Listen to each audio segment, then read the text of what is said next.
Vice President Kamala Harris made her first foreign trip to Guatemala and Mexico to address the migrant crisis in the United States. But according to the Daily Mail, her visit was widely viewed as unsuccessful. Univision anchor Elia Calderon reportedly asked Harris multiple times when she would visit the border, but she fumbled her answer. Harris said, "I've said I'm going to the border, and also, if we are going to deal with the problems at the border, we have to deal with the problems that cause people to go to the border, to flee to the border. So my first trip as Vice President of the United States was to go, in terms of a foreign trip, to Guatemala, to be on the ground there to address and to be informed of the root causes why are the people of Guatemala leaving."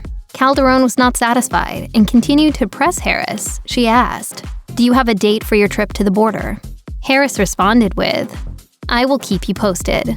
CNN caught wind of the exchange, and they want in on the posted part too. The network already had issues with another of Harris's flippant statements regarding the border crisis. During an interview with NBC's Lester Holt, he asked about her absence at the southern border. Harris said, "At some point, we are going to the border. We've been to the border. So this whole thing about the border. We've been to the border. We've been to the border." Holt replied, "You haven't been to the border." Harris then retorted, "And I haven't been to Europe. I don't understand the point that you're making."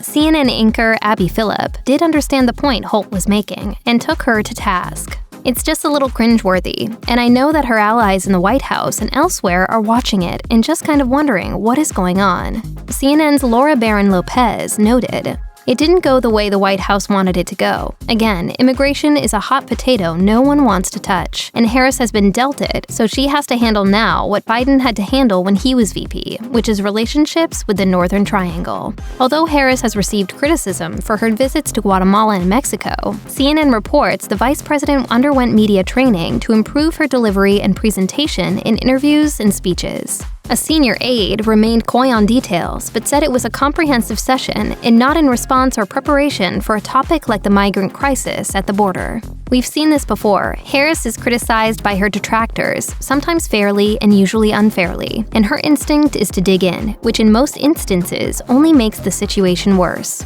But it's not just her detractors. Another CNN insider said, "To be clear, she was going to be asked this question, and the fact that they didn't have something better than 'I haven't been to Europe' is fairly notable." Even though Harris spent a lot of time preparing for this trip, it seems she and her team still have a lot of work to do. She was even prepped for the question about visiting the border, but she still couldn't give a clear answer. A former aide seemed concerned with Harris's performance and said, "Watching Kamala Harris walk this weird tightrope on the border gives me flashbacks of her not having an answer for Medicare for All or her position on busing. There's only so much staff can do to prepare her. At some point, she has to stop being scared of herself." Many political pundits are pointing out that the trip is also casting doubts on a possible run for president in 2024. Foreign trips and taking the lead on the migrant crisis should put her in the best position for a future election, but it seems like her trip may have ruined those chances. Although the vice president usually deals with difficult assignments to keep the president in a positive light, a former aide told Axios that criticism towards Harris can't be ignored. If you give someone a shitty assignment because the president doesn't want to do it himself, you can't be mad when the treacherous situation looks treacherous. Check out one of our newest videos right here, plus even more Nicki Swift videos about politics are coming soon. Subscribe to our YouTube channel and hit the bell so you don't miss a single one.